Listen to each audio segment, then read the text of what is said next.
After rapidly strengthening over the Gulf of Mexico, Hurricane Francine has made landfall in Louisiana as a Category 2 storm.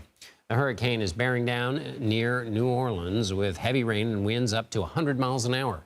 Both Louisiana and Mississippi governors have declared states of emergency in preparation for the weather system. CBS News correspondent Janet Shamlian joins us from Gulfport, Mississippi. Janet, what are you seeing? I want to give you a look, John. This thing came ashore in Louisiana, but that doesn't mean we're not getting pelted here in Gulfport, Mississippi. Angry seas, a lot of wind right now. We're awaiting the storm surge, and conditions are going to continue like this for quite a bit of time. It was a Category 1 until just about 15 or 20 minutes before it made landfall, and it came on shore as a 2.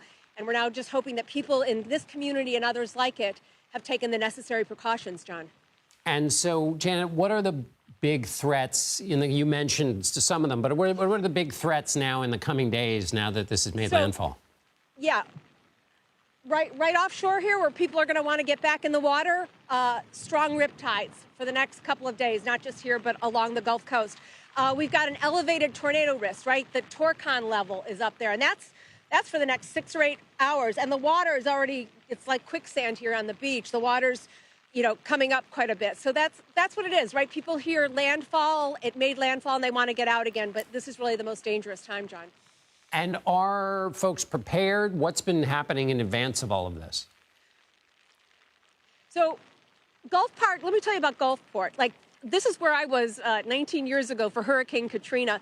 They really took a hard hit here. So Mississippi and Louisiana, I mean, they're used to these storms, but I would say just in terms of being in this community the past 24 hours, they're ready. People take things seriously, but also this community has been rebuilt to a higher standard. So I think, everything's been shut down, right, except for emergency services. The businesses are closed, schools, courts, everything like that, and people are just waiting it out at this point, John.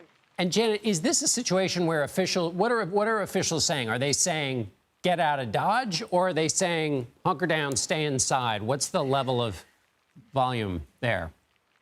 For the most part, this is a hunker down situation, right? I want to show you there's a few cars on the road. I think most of them are reporters like ourselves, but we're not seeing anybody out. There are no mandatory evacuations here, but there were some in low-lying areas further west. But we know each time there are mandatory evacuations, people stay anyway. So we're not going to hear anything about that unless there's a calamity, and we'll know that tonight, overnight.